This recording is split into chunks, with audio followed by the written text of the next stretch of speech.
This is the lecture for European history for Tuesday, 5th of April, 2022. We have been talking about the warfare that exists at sea involving German Unterseeboots or U-boats. Lusitania has been sunk. The American people's wrath was incited. However, the Germans back off in order to avoid war with the United States. The Germans stop unrestricted submarine warfare for a while. The problem is that really is the key to victory over Britain.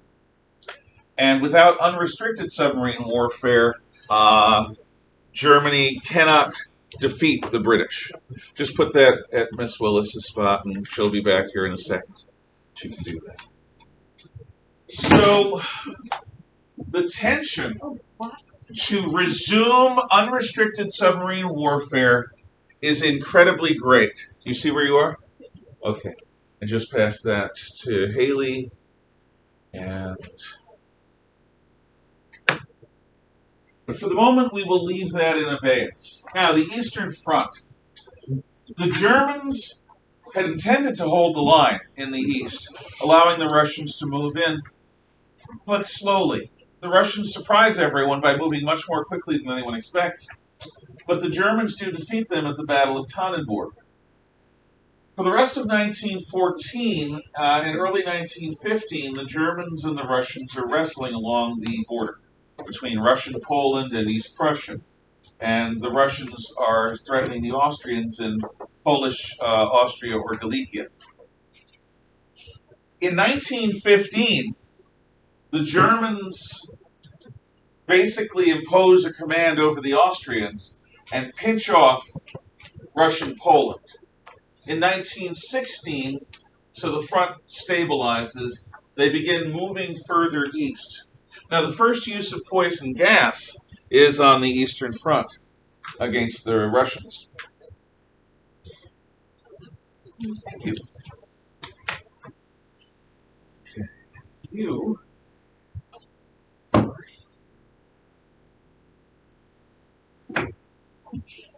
Oh, odd person. You're sitting in the leather chair. You're not supposed to. She's sitting in a cloth chair. What it is somehow have too many people. Somehow the chair that's black and white you're sitting in was here. And it should be there. So please switch the chairs back. Yes. Because in future classes, I don't want to have to play around with individual seats. You are the odd person out and that you get to sit there. So, but in the black and white chair. I'm so glad you got the black and white. In the East, the Russians tend to be used as a distraction by the Western powers. In other words, it takes a while for the Russian army, the Tsar's army, to build up enough strength to attack the Germans. But repeatedly, the Franco-British allies say the Germans are really pressing us on the Western Front, or we're getting ready to do a big push on the Western Front. Can you, the Russians, relieve pressure by engaging in an attack against the Germans or the Austrians, which will cause the Germans to put resources in the East, which will allow us a better chance in the West? Now, of course, the Russians have their own strategy as well. But the Russian army under the Tsar, again and again, gives battle at the request of the Allies in order to relieve pressure. And this is something that the Russians begin to complain about. When you're done signing in, just put it on my desk, okay? Another problem is that as the war bogs down, the Tsar decides to take personal command. So he leaves St. Petersburg and goes to Mogilev, which is where STAVKA, the Russian General Staff, is. And he takes symbolic command. This is a mistake. The Tsar himself, Nicholas II, is one of the nicest individuals to ever be a monarch. He's a loving husband. He's a good father. He's got a number of daughters, and he's got one son, the Tsarevich Alexi, the crown prince. But the Tsarevich suffers from hemophilia. Why? Because the Tsarevich is related to Queen Victoria through his mother, Princess or Tsarina Alexandra. Tsarina Alexandra comes to Russia as the wife of Nicholas, and she's one of the German nobility. But she has relation to Queen Victoria of England. In fact, most of the royals of Europe at the beginning of World War I have some familial connection or blood tie to Queen Victoria. But the problem is this. Queen Victoria married her first cousin, Prince Albert. That's close, genetically. It's almost incestuous. In fact, in many places, it's against the law. But she's royal, so she did it. The problem is that hemophilia is unlocked by this too close relation. Hemophilia is a disease that prevents your blood from clotting. Now you might think, oh, it's bad, but it's not too bad. You get a cut on your hand, it bleeds, for a couple of days rather than a couple of hours or a couple of minutes until your scab's over. Well, it's not great to have every cut take a few days to heal. You got to bind the wounds and keep replacing bandages because it just bleeds. The problem is with internal hemorrhaging. Internal hemorrhaging is a bad idea. Well, it's a bad thing when you have hemophilia. Because A, you don't always know when you're internally hemorrhaging. And B, it doesn't stop for a very long time. So you could end up with organ damage, you could end up with blood trapped in your internal cavities, you could end up with basically bleeding out, but not out into the world, but into your own body.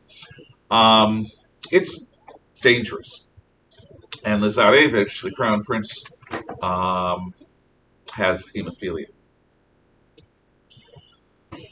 The Tsarina, Catherine, or Alexandra, is a very strong-willed woman.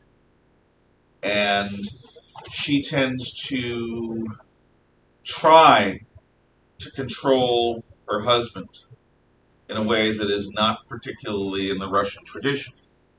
Nicholas puts up with it to an extent, but Nicholas is the Tsar. He believes that he is appointed by God to lead Russia and the Orthodox Church. And he takes that very, very seriously. Here's why it's a problem for Nicholas to take personal command. Before Nicholas takes command, when the Russian army is defeated, which happens a lot in World War I, it's the fault of some general, or the fault of the high command, or the fault of STAVKA, the general staff. It's the fault of some official who can be replaced. The Tsar is above it. But when the Tsar takes personal command, even though it's symbolic, he lives at the headquarters, but the generals still run the war, the people of Russia begin to blame him personally. He's at fault. He's the one that brought about the defeat at this or that or the other battle. He's the one that's responsible for us not having enough bread in the stores. Personally responsible. So now the prestige of the monarchy is at risk because the Tsar has taken personal command. Furthermore, the Empress Alexandra has found a holy man. Grigori Rasputin is a peasant from the great open spaces of Russia. He is a wild-eyed, fire and brimstone faith healer. He does not bathe. He has a big beard. And he has hypnotic eyes. But when he goes to St. Petersburg, the capital, he's introduced to the Tsarina. She brings him to her son, and he eases the Tsarevich's, the crown prince's pain. Now, if you've ever had something or somebody that you love that's in real pain for a long period of time, there's nothing like it. It is a particular form of hell. And the fact that Rasputin can make the Tsarevich feel better, that's all that the Tsarina, that the Empress cares about. So Rasputin becomes known as our friend in the correspondences between her and her husband. He is our friend, our special friend, our holy friend. And Rasputin, by having the ear of the Tsarina, has influence. Now, there are rumors that they're lovers. That's absolute nonsense. What it is the man can make her boy feel better. That's it. That's enough. But Rasputin becomes the power behind the throne. More and more noblemen and generals curry favor with him so that he'll put in a good word with the Tsarina, who will put in a good word with the Tsar. Noblemen sometimes throw their wives at him, allow him to sleep with them, so that he'll give favors. Among the Russian people and among the Russian bourgeoisie, to the small extent that they exist, the Empress is considered to be a pro-German influence, and Rasputin is considered to be a bizarre pro-German agent. So when Russian armies are ground to meal by the Germans and the Austrians, the Tsar is now being blamed personally because he's in command at STAVKA. And the Empress and Rasputin and the imperial court is blamed for being plagued by pro-German influences. The Tsar takes this so seriously that the capital city is renamed from St. Petersburg to Petrograd. Petrograd is Peter's city in Russian. But a name change in the capital city is not going to change the reality. The Russian people are beginning to shake apart under the strains of total war. Because World War I is an industrial war. And because Russia, while it has industry, is barely industrial. Russian industry is concentrated in the area of the Ukraine now called the Donetsk Basin or the Donbass, in Moscow, in St. Petersburg, and in a few other centers. In Oriol, south of Moscow, in Tula, there's a great armaments factory. But in general terms, these are pockets of industry in an agrarian sea. The Russian peasants may no longer be serfs, but most of them are illiterate. And in an industrial society, an illiterate population means soldiers that may be spiritually very strong, but technically they're going to be very, very weak.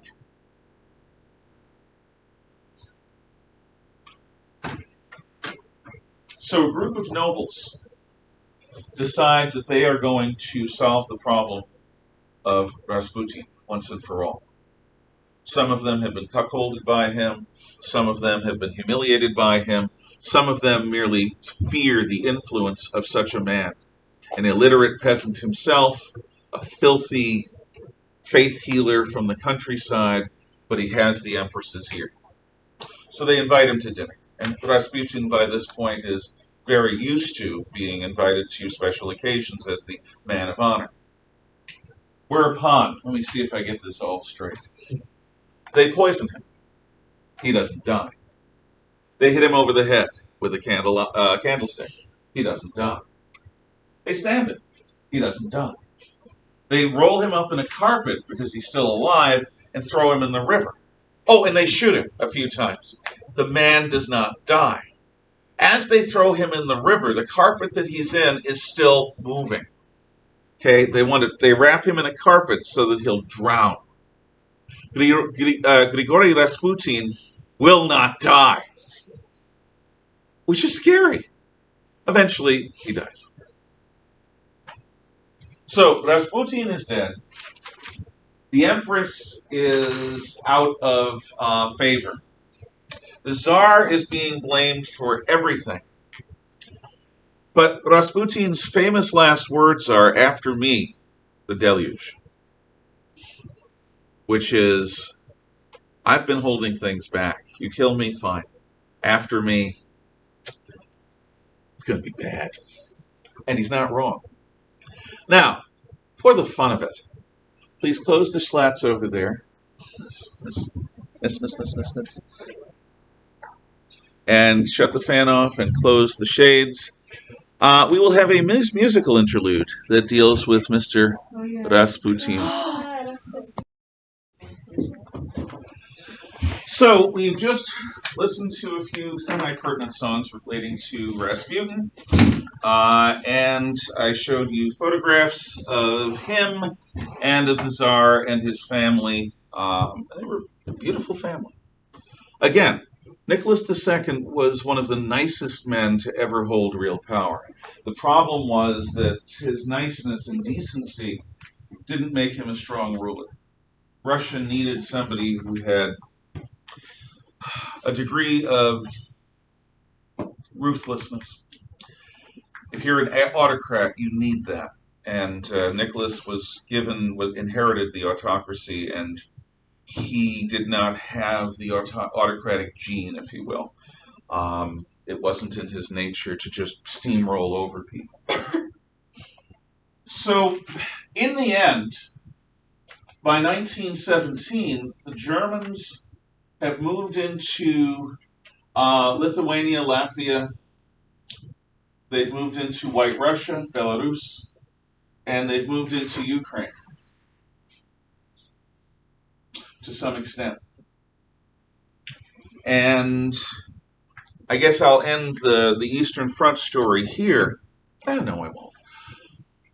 In March of 1917, the Tsar is on his way between St. Petersburg and the Tsar's country residence at Tsarskoye Selo.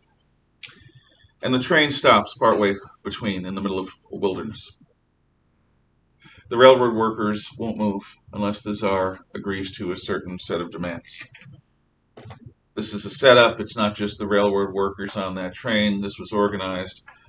The Tsar is told that he won't be going anywhere until he abdicates. He abdicates. He gives up the throne. Russian Republic is established under Prince Lvov and later a president named Alexander Kerensky, a young Russian lawyer.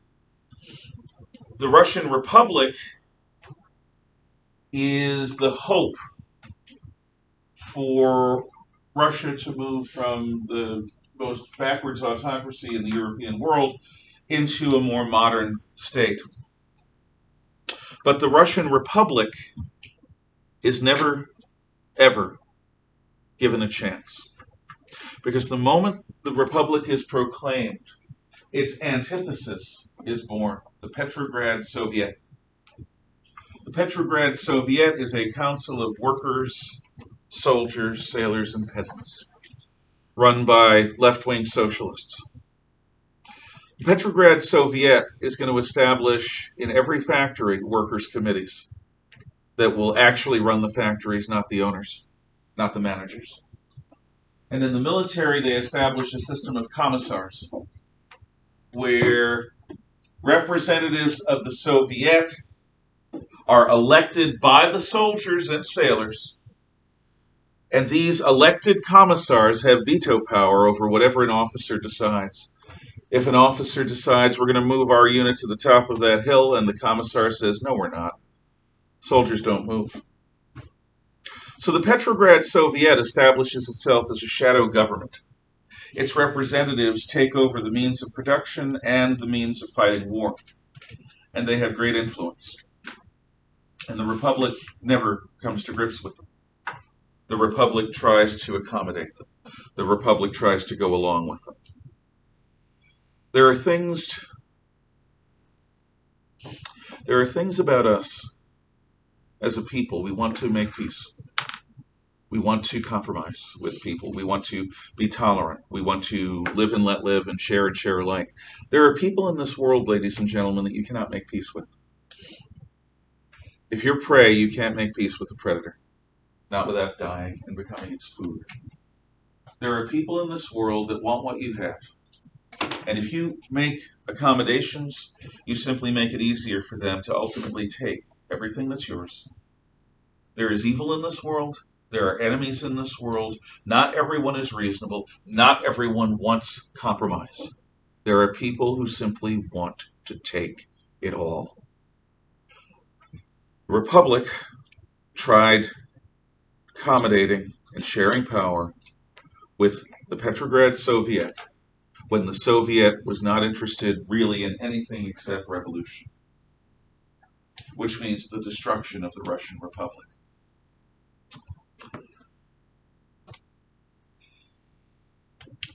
But the Republic maintained its honor and continued the war. Because Russia had made a commitment, not just the Tsar, the nation, to defeating the Germans. And a number of thousands and tens of thousands of square miles of Russian territory was under German rule, occupation. If anything destroyed the chances of the Russian Republic besides the Petrograd Soviet, it was the insistence on continuing the war. By this point, the war had become something odious and oppressive, something most Russians hated. And here's where the Germans decide to do something really clever. The leader of the far-left Bolsheviki communists was hiding out in Switzerland because the Okhrana, the Tsar's secret police, were going to arrest him and put him to death if they got a hold of him. Vladimir Ilyich Ulyanov, known to the world as Lenin, was in Switzerland when German representatives in the spring of 1917 made a appearance and offer. Lenin and his key people, leaders of the Bolshevik group of communists, would be allowed by the Germans to get into a train, and that train would be sealed. The communists would have no access to talk to German railroad workers, German soldiers. It would be a sealed train that would cross German territory and bring the communists to Sweden and then to Russia.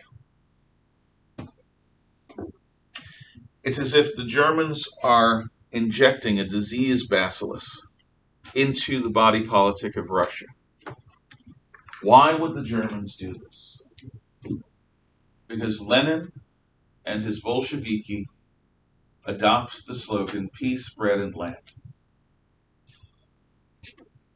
When you speak to people, the larger the group, the more basic your message has to be. If we are having a conversation one-on-one, we can get into the details. We can go plumb the depths and go to the heights of the intricacies and subtleties of whatever it is we're talking about. If I'm working with a small group at a table in a seminar setting, we can go into depth in conversation. In a classroom this size, I can still go into a great deal of depth. But if I'm speaking to a couple of hundred people or more, and those people are not all of a certain type, they're not all academics, say, I've got to make sure that my message is emotionally powerful and intellectually simple. Because communicating en masse to a large group of people requires simplicity. In other words, the bigger the group, the more dumbed down the message. Basic principle of advertising and of propaganda. Peace, bread, and land. Anyone can understand that. Peace, the end to the war. Bread, everyone gets food. Land, the peasants finally get their land. They get what they hoped to get when the serfs were freed in the 1860s. They want the great estates divided, and they want their own farms. That's the slogan. Nothing more. Communists have books about their theories. Doesn't matter. Peace, bread, and land. And the Germans are going to inject Russia with this guy and the other leaders. Why? Because they believe Lenin will knock Russia out of the war, and they're not wrong. They're actually quite right. By the end of 1917, in an event that I'll describe a little bit more clearly when we do the rise of communism, the Russian Republic is consumed by the communist Bolshevik Revolution in November of 1917. And the first thing that Lenin's new government, Sovnarkom, does is set up peace negotiations with the Germans. They pull Russia out of the war, freeing up millions of German soldiers, millions, to move west. By this point, though, things have changed on the Western Front, things involving the United States, and we will get into that, as well as in the war in the Middle East next time. Any questions, comments, or thoughts? Okay. Then you may talk amongst yourselves.